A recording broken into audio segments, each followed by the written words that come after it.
એક સમયને વિશે ગામ ગાંડાપુરના બે હરિભક્તો શ્રીજી મહારાજના દર્શન કરવા સારું ડમણિયું જોડીને ચાલ્યા.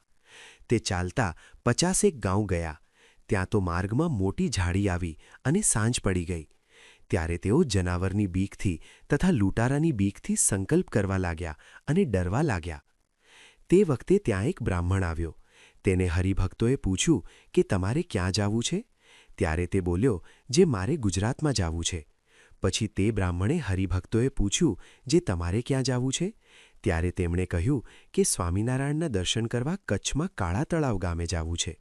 ત્યારે બ્રાહ્મણ બોલ્યો, જે સ્વામિનારાયણ તો જાદુગરા છે અને તેણે તો બાબરો ભૂતવશ કર્યો છે.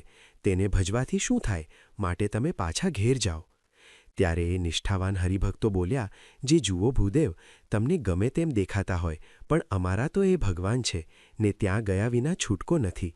ત્યારે તે બ્રાહ્મણ પુરુષોત્તમ ભટ્ટ બોલ્યો, જે ભલે જાઓ, હું પણ તમારી ભેળો થોડે સુધી આવું છું અને રાત્રિને વખતે આપણે વારાફરતી જાગશું.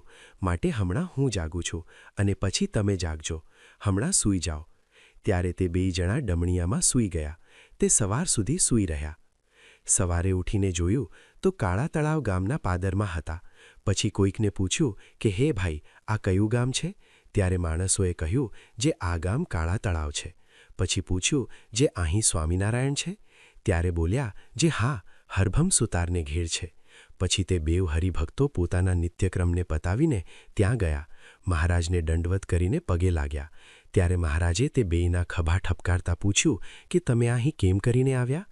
ત્યારે તે હરિભક્તોએ કહ્યું કે હે મહારાજ, અમે અમારા ગામથી 50 ગાંવ આવ્યા. ત્યાં સાંજ પડી અને એક ઝાડી આવી. ત્યાં એક બ્રાહ્મણ પુરુષોત્તમ ભટ્ટ ભેગા થયા. પછી તો અમે બેય ડમણિયામાં સૂઈ ગયા અને સવારે ઉઠ્યા ત્યાં તો આ કાળા તળાવ ગામના પાદરમાં હતા. મહારાજ મંદ મંદ હસતા કહે, ભક્તો, એ તો અમે હતા. તે સાંભળીને તે બંને બહુ રાજી થયા અને બોલ્યા, જે હા મહારાજ, એવી વસમી વેળામાં તમારા વિના બીજો કોણ સહાય કરે? મહારાજ, એક રાત્રિમાં તમે અમને 300 ગાંવ પહોંચાડ્યા. પછી તેને મહારાજ સારું મૂળજી બ્રહ્મચારીજી પાસે થાળ કરાવ્યો. તે મહારાજ જમ્યા અને થાળની પ્રસાદી તે હરિભક્તોને આપી. એમ 5 દિવસ સુધી રહીને મહારાજને જમાડ્યા અને પ્રસાદી પોતે જમ્યા તથા મહારાજની વાતો સાંભળીને સુખ લીધું. પછી બીજા દિવસે મહારાજને પોશાક ધરાવ્યો તથા ભેટ ધરીને કપૂરની આરતી ઉતારી અને દંડવત કરીને પગે લાગીને ચાલવાની રજા માંગી.